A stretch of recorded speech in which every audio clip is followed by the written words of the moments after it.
Anyway, so talk this little bit about what we do as a company. We are kind of old-fashioned high-rise self-performers. We pour, place all the concrete, reinforcing steel, post-tension cables, cranes and stuff like that are ours, and those kind of things. We do a sort of an old-fashioned turnkey package. I love this because that's the old, that's what existed before tower cranes came to the United States in 1960, 61. It's the old Flintstone elevator that you would build on site. One of our favorite buildings, actually in Reston, it's now the headquarters of Google, actually, in the Washington, D.C. area. External concrete exoskeleton, which was complicated and a very cool building. Some of the others that are just showing what we've done. We talked a lot about various things. We talked about weight a little bit. Talked about weight and the things that people think about very easily in terms of transportation and the like. And particularly most of the FRP is about a quarter, somewhere to a third to a quarter of the weight, which means, from my perspective, if you take a tractor trailer, typical tractor trailer is 45 feet long. You get 1,000 pounds per linear foot capacity of a typical tractor trailer. Okay? So that's typically it. So you get about 22 tons, if you're fully, completely, efficiently packed, of steel or any typical steel onto a tractor trailer. I almost never get that quite efficient, but we can put basically 4 times as much material on a single tractor trailer for most of these materials, which massively changes your cost and highly efficient from a green perspective and all those kinds of things. It's a big, big deal. The other weight thing that we haven't really talked about, and I would refer people to kind of a study that changed my mind a lot about this stuff.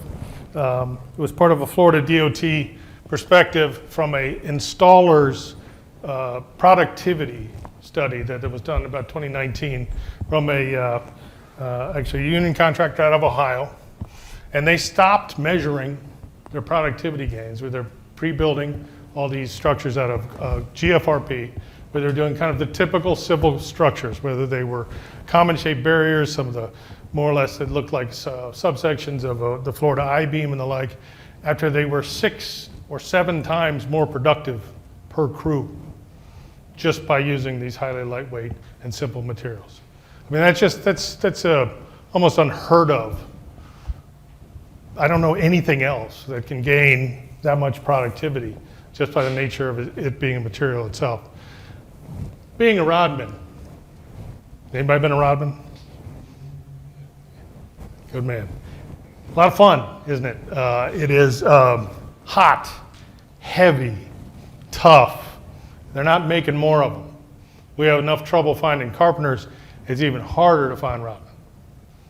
And of all the things that we've looked back, did a lot of retrospective stuff over, we just celebrated our 75th anniversary. What things have changed? I can tell you, we use a quarter as many carpenters per square foot of wall that we form now than we did, say, 30 years ago. Why? Form systems. All right. Now, of course, we employ more carpenters and build more walls, but the growth of your from evolution from old wood to Simon's panels to Kinesco to Doka to the systems, I can put 1/4 as many carpenters on that to get the same kind of production capacity for walls. There's a lot of other things that have changed. Robotic stations, things like that, cuts down your number of engineers over and over and over again. The efficiency of cranes means all manner of things. You know what's the same or actually more? There's actually more rodmen on a job. Now, still, it stinks. It's a tough job. It's hard, it's hot, heavy. Look at just all the fun stuff with the post-tension cables, stud rails. You've got your bars going each direction. It's hard. You lean over all day and tie that stuff out of steel. And that's in my end of things in a high-rise commercial. A high-rise commercial is the kind of thing where most of the civil engineers I said talk to just the runway, scared and screaming, because this is probably 60% design when we take the job. And one of the real challenges I've been after these guys on FRP is I'm a terrible guy to have to talk to about this stuff, because chances are I need all kinds of other stuff that afternoon. When it didn't show up, we couldn't find it. We're missing the dogs, we're missing the band for this. Somebody stole the column bars from this column and put them over here. That kind of stuff. That's a real challenge for the type of construction we do.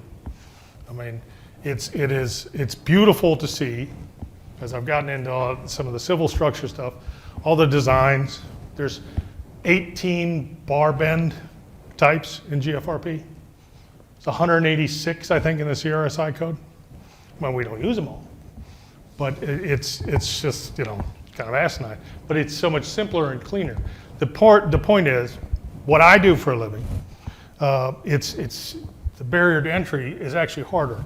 I can tell you, when I first started getting into this stuff about 10 years ago, I was completely wrong. So I thought the last thing in the world you'd get through is DOTs, for God's sake. I mean, they're hard to get through. They're bureaucratic and this kind of thing. Well, it's because I was thinking about it all wrong. And again, the owner of this structure, private owner, developer, trying to get both lowest costs. Question is whether or not he's actually owning and maintaining and servicing this building, like the same thing if you guys have ever sat down and tried to fight over whether it should be a precast parking garage or cast in place. You know which side I'm going to be on that. But it all boils down to who owns it, maintains it, who carries the operational costs. All right? So that's why I was all wrong about all this. This guy probably doesn't give a damn about the operational costs because he's either flipping it or trying to get out of the way. But if you're a state where you own and operate this stuff by nature, life cycle cost is what will drive the entire equation. And I wish I had brought the slide up, but I will address was the gentleman up here who talked about first cost versus operational cost. And the longitudinal studies of that stuff are extraordinary. I'll show you a little bit about what that means. But from a contractor's perspective, this guy being able to do 4 times as much as he can right now, just in terms of weight, capacity, things like that, is extraordinary. But even more importantly, with all of our labor shortages, all right, the wage rate of the carpenter you can't find is infinite, okay? Doesn't matter if they don't exist, right? Don't care what you want to pay people. If you can't find them to get them done, you got to come up with some other method. It was very interesting that the two far more learned gentlemen came before me, but talked about a lot of the same things. There are, I think, a lot of places where, particularly in high rises, maybe not so much in the more regulated is the wrong word, but more defined and kind of repetitive civil structures where there's kind of common shapes and things, but not kind of the crazy stuff we do kind of on the fly. There's a lot of room for FRP here, steel here, this here, intermingling with column intersections, those kind of things. But every chance you can get to take some of the burden of that out of this increases in value by the day because of the labor shortages that we're suffering. Now, JT here is kind of a stout guy, but so a little bit of a show off. But that's, I don't know, 17 or 18 basically number 4s, which nominally half-inch bars. Just pick it up and putting. This is a building where. Let's see if I think I know I have a full picture of this, but these are just some of the topping slabs that we did later on. But the footprint of this building, for example, and this is kind of the things we do. It's 4 floors of both combination parking, 267,000 square feet per floor, then flips into varying kinds of high-rise structures with this whole plaza, pools, trees, yada, yada, yada, yada, all throughout on this typical kind of structure. It's not that uncommon. This is kind of nice because you get to see sort of the easy way to do this. That's steel. That is bundles of basalt bar. Huge differentiation. Everything we do now, regardless of the owner, whether it's large like booksellers from the upper Northwest that we just built some of their East Coast headquarters for, or if, you know, anybody, they're asking us for EPDs, all right?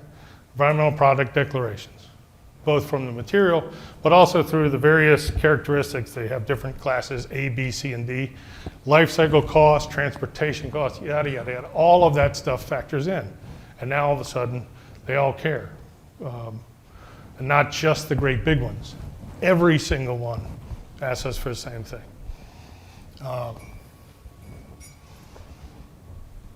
Again, guy just, you know, Dr. Nani loved this picture. You know, thought it was kind of funny. This guy picked up 17 of these things, 30 foot long, just carrying them around over his head. That building I was talking about, these are the floors, 267,000 square feet with the towers that go up on top of them. Those tower cranes and stuff like that are ours. And just trying to figure out how to do that. And again, a job we took probably 50% design, which was generous, I think. Calculations, I love that. If I want an ASTM standard, I'd like one for that, what level of design things actually are. If we could get something, that I would appreciate. Couple of things that I wanted to kind of get into just to understand the difference. Right, so these little, taking a look at the bars. I wanted to talk a little bit about what I've learned over the many years. In particular, I'm going to brag a little bit about Florida DOT, where I go to a lot. Their section on this stuff is extraordinary.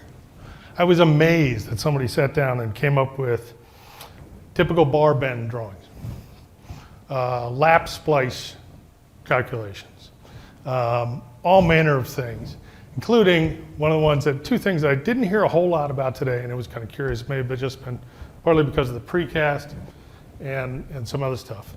Let's talk about the savings in total cross-sectional area and or cover, all right? And I'm gonna do some contractor math for you because this is the way we look at things, kind of the same way owners do. I know people talk about what's the unit price of this bar. I don't give a damn. I wanna know what the unit price of that bar fully installed is compared to the alternative fully installed, right? And it's a big difference. It's in a way similar to the way the public owner who cares about the carrying cost. I mean, again, and I'm gonna show you why there's room to give here, right? Let's take your typical sort of scenario, and most of the coastal states have what's the cover in the most severe coverage area? Anybody know off the top of their head? 5.5 inches, okay? 5.5 inches. Now, controlling for other things, and I realize there's a lot of engineers who are gonna nitpick the hell out of this afterwards, but assuming the same scenario, 5.5 inch coverage, all right, for a 3x3 column, 10 foot tall, okay? How many cubic yards real quickly? It's 3.3 cubic yards in that volume. If you drop it to a 2.5 inch cover, which actually is more than theoretically you need, you go from 3.3 cubic yards to 2.8 cubic yards for that same element. And then there's the other part. If you look at the Florida DOT pricing guide, if you take a typical cubic yard of concrete, take your 4,000 PSI concrete, then you add in all the DCI and densifiers and all that stuff that goes into that same 5.5 inches of extra concrete for that other column. You quite literally double the price of that cubic yard of concrete. So, reviewing the math, 3.3 cubic yards at $200 a yard, which is not that far off. It's actually a little light right now. Or do you want to make that same thing 2.8 cubic yards at $100 cubic yard? Times how many damn repetitions is that throughout the state? Even incrementally, even if I am overblowing this a bit, $666 for material versus $280 for material before talking about anything else like labor savings for the installation of this lighter material and or owner repair costs for any of this other stuff. So if you want to understand why they're doing this, and if you want to know what the difference between the upfront cost and the life cycle cost is, if you're in this business of making this stuff, again, who gives a damn, okay?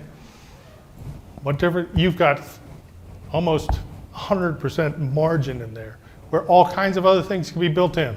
You've got to develop couplers, you've got to develop lap splices, you've got to shave some stuff off where you've got to put steel in anyway. Even all these other things. The room to give here is huge. The great thing about what the states are doing, North Carolina, the coastal states in particular, Florida, Maine, even West Virginia, it's got a whole bunch of interest in these things, is that they're looking at it as a long-term owner. Huge amount of stuff to be built. Right? They're making the market. It's the one thing that any innovative product doesn't have. Either you can make it for yourself, you're a Ford Motor Company, and you can put it in your own vehicles, good for you. Right? That's the way that used to be done. There has to be a market made. I think North Carolina, Florida, some of those, Texas, things, I don't want to leave them all out, but there's a number of them that are actually taking that step. The side that groups like ACI and ASTM does is you guys have to do the math on the other end. You got to make sure, as our structural engineer just said before, exactly, there's no structural engineer anywhere who's going to go, oh yeah, I'm going to prescribe all the testing for all this just so we can go use this. Of course not, especially not on my end of things. There's 900 lawyers and 16 insurance companies involved in that conversation, and it's just not going to happen, especially with speed and cost competition. So these groups, and God bless NEX and all that stuff, can help facilitate a lot of that stuff. Talk about some of the testing regimes and all that kind of stuff that can get all that stuff done. You get that infrastructure part done. This stuff will take care of itself. All right? It really will. It's also, you talk about civil structures and things like that. I haven't mentioned anybody know how many Motel 6s are being built in the United States right now? Your 5-story slab on metal deck building. Why aren't you doing all that way? You ever driven up I-85 in North Carolina and see all that rusted welded wire fabric laying all over the damn place? We hate that stuff. It cuts the hell out of you. It's terrible. It literally arrives rusted already, which just drives me nuts. All that kind of stuff. These things where you can make these incremental gains, you start creating the marketplace. Because what you'd have to do to satisfy somebody like me is, I need shop drawings, they're probably wrong. Last second changes, I need extras of this. You gotta get them to me tomorrow. By the way, the price changed last week. Here's what's gonna happen now, blah, blah, blah, blah, blah. It takes time. It takes, doing. The steel industry did that over a long period of time. But the steel, as somebody also mentioned before, what they did is self-regulate, just like NRMCA. There were quality control problems. And yes, they did used to make steel in squares, right? But there were quality control problems that were harming the good actors in the industry. So they self-regulated, like the movie industry did, We either let the government do it, somebody else can do it for us, or we do it for ourselves, right? That's what I love about this idea here. I think the other ones can help create that so that the market is made. Because the cost effectiveness of this, even incrementally, compared to how many rodmen I've got to employ down the road, that's your constraint. If you can get more out of these guys, amen. I mean, it really starts to come. The difference is we need a market made by the owners who have the cost-benefit analysis that can help build that industry. That's what's frankly really, really exciting about all this upcoming right now. And I think even incremental substitutions that'll help fund things like how do you make a coupler, how do you create those good dowels, how do you integrate steel into this various places. All that stuff that didn't come immediately out of the steel industry had to be developed over time. And it will come. It will come because it has to. It has to be done. And so we're pretty excited about all that stuff because frankly, just like plywood was a gigantic innovation once, right? We used to do all this stuff with planks put together, right? And then all of a sudden plywood came along and everybody thinks, oh, yeah, that's plywood. You kidding me? It's huge. Like that picture of that Flintstone elevator, right? You should have seen the first tower crane because we brought the first one to the United States in 1961. It was on tracks, hand cranked, had an up and down luffing jib. It had capacity probably at the tip. Whew. It was tiny. It was about less than a half-yard bucket. Now they're normal. You just look out your window, see a cute little red one out that window, a red one over there, another one over there. It's just the norm. But again, 50 years, 60 years on. And so will this, because it's inevitable, I think.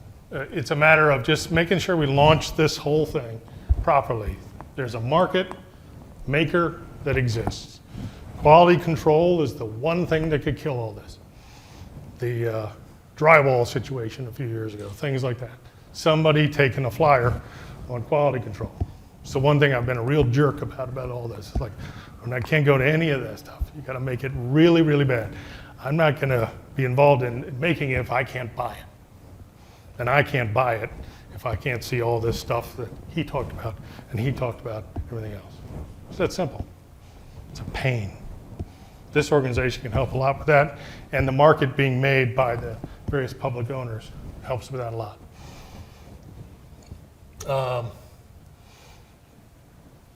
Owners need some education. We're close to that. They're starting to get it. They're motivated. Public owners, very motivated. Private owners, giant ones, starting to get there. But that's by no means the largest part of the market. That's 20%. General contractors will go along as they feel comfortable. Architects, anybody, any of them in here? We tell any jokes? No? Okay. They're fine people, but I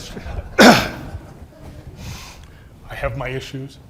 Building codes and stuff like that, as it's coming along, and I heard Alvin mention the ASTM for basalt, which is great. I've always been a big fan of that. I think it's fascinating for a couple of reasons. Highly prevalent, but also they used to make ICBM missile casings out of that. And I kind of enjoy the idea of them not doing that anymore. So what we're after in this business as a contractor, we're like farmers, right? And the farmer has a choice when he has a field to plow. You can either get a whole bunch of people, do it with a whole bunch of people all at one time, employ all that, or you can buy a tractor, come up with something like that. Maybe he has to lease the tractor. Just, it's always a trade-off between equipment and or manpower as a replacement to get the same task done. It just is. This material, just like plywood, just like cranes, just like form systems, just like lightweight scaffolding, all those kinds of things along the way, eliminate necessary manpower to get the same thing accomplished. It means you can actually do more stuff, right, with less people, especially with a diminishing workforce. I'm 56 years old. I'm actually the average age of carpenters in the United States. Yeah, I'm only 56, I know. Sorry about the false advertising in the picture before. I don't know how long ago that was taken, maybe.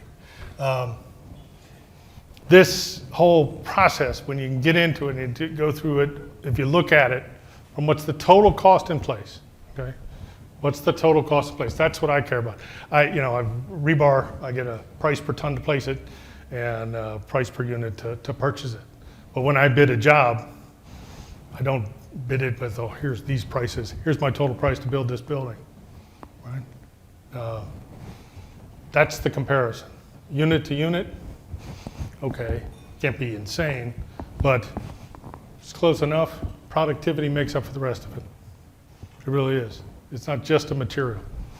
I think the marketing for this stuff should take that into account, because now you're starting to get owners who will tell you the same thing. Right? Again, they're public owners. Private is a little bit tougher sell, but the public owners can create the market and the infrastructure for this stuff to become mainstream enough that it'll be specified in the buildings that I do regularly. Because I don't build bridges, piers, or civil workforce stuff. We do commercial high-rise, multifamily and office and stuff like that. But it's coming. It's coming, yeah, and we need something. Because finding Rodman is very hard to do and getting worse. So, with that, great gift of giving his time. So, if you have any questions, I can answer. Otherwise, That would lead me to the end of my presentation.